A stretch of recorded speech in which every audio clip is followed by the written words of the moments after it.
Please allow me to skip the stories and the poetry and the temptation to deal in nice but vague rhetoric. Let me instead use this valuable opportunity to deal immediately with the questions that should determine this election and that we all know are vital to the American people.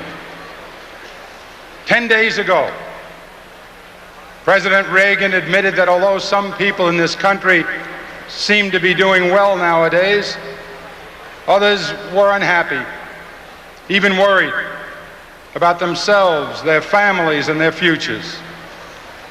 The president said that he didn't understand that fear.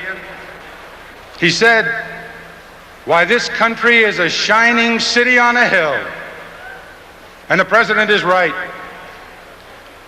In many ways, we are a shining city on a hill. But the hard truth is that not everyone is sharing in this city's splendor and glory. A shining city is perhaps all the president sees from the portico of the White House and the veranda of his ranch, where everyone seems to be doing well. But there's another city. There's another part to the shining city. The part where some people can't pay their mortgages, and most young people can't afford one. Where students can't afford the education they need, and middle-class parents watch the dreams they hold for their children evaporate. In this part of the city, there are more poor than ever, more families in trouble, more and more people who need help but can't find it. Even worse, there are elderly people who tremble in the basements of the houses there. And there are people who sleep in the city's streets, in the gutter, where the glitter doesn't show.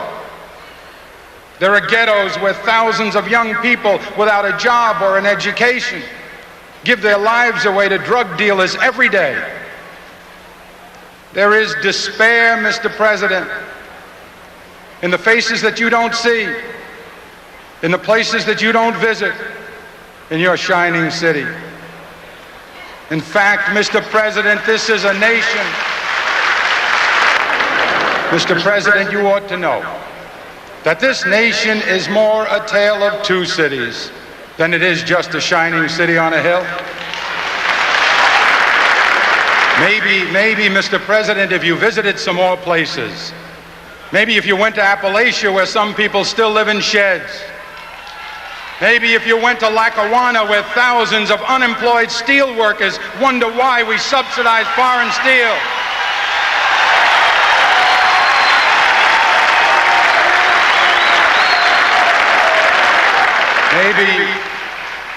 Maybe, Mr. President, if you stopped in at a shelter in Chicago and spoke to the homeless there.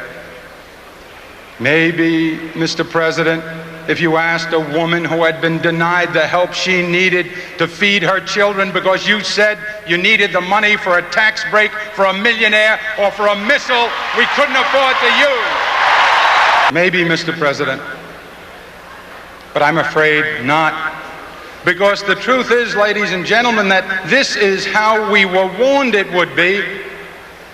President Reagan told us from the very beginning that he believed in a kind of social Darwinism, survival of the fittest. Government can't do everything, we were told, so it should settle for taking care of the strong and hope that economic ambition and charity will do the rest.